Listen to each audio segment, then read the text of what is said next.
Of his violent arrest at the hands of police shook the country, and now the investigation continues. Joining us is Rev Amos Brown. He's a pastor, civil rights leader, and the president of the San Francisco chapter of the NAACP. Reverend, I want to jump right into this. We know that there are renewed calls for police reform. What does this video tell us about the policing and the work that still needs to be done when it comes to law enforcement? We must move beyond prayers, protest, and practice police reform. Since 2020, we've been talking about police reform. Now is the time for us to act.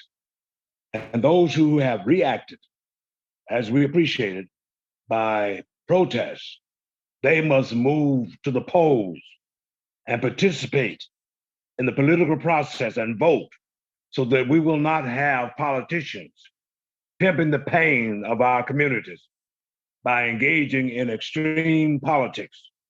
Lindsey Graham, Donald Trump, and even preachers such as Reverend Franklin Graham must come to their senses and stop the racialized politics that's played in this country and just do the right thing of working for peace and for progress.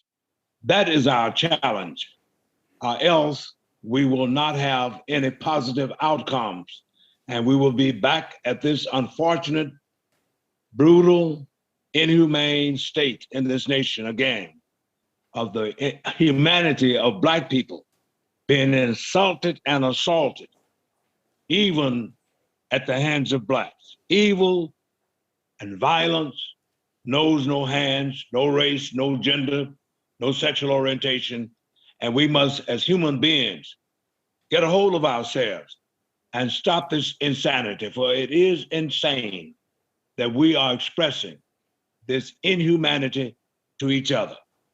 Reverend, we continue to see this. I'm glad you kind of mentioned that. So the 5 officers involved were fired and charged. They're due in court next month. So that video, as hard as it is for us to watch, it was released within days of this happening. How important is it for departments in your thought process to respond to cases like this pretty quickly?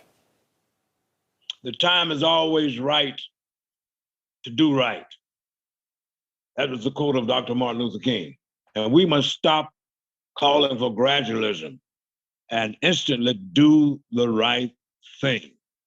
We need to get that police reform bill in our national legislative bodies, the Senate and the House, and in our local communities, even the Bay Area. We must realize that there's another form of violence, political violence.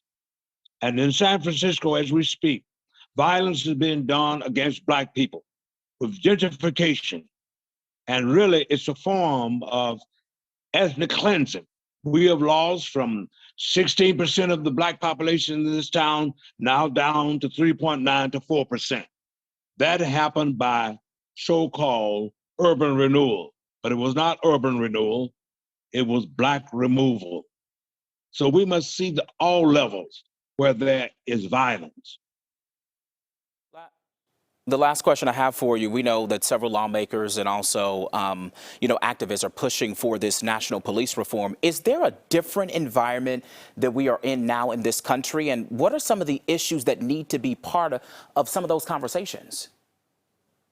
No, we're not in a different environment. The same thing was done in 1918 when a dear lady named Mary Turner was lynched. That was violence. During Reconstruction, politicians brought forth the Ku Klux Klan to terrorize even persons in my native state of Mississippi, to keep them from voting. And at Clinton, Mississippi, on September 4th, 1875, 50 Black people were massacred because they didn't want them to vote.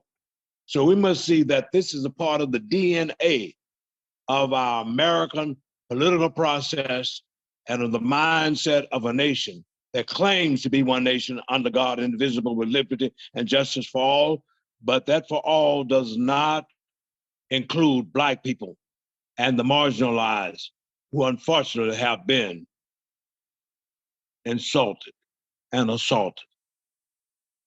Reverend Amos Brown, thank you so much for your time this morning. It is indeed sad that we continue to talk about this, but I think the conversation is so needed. Thank you so much for your time.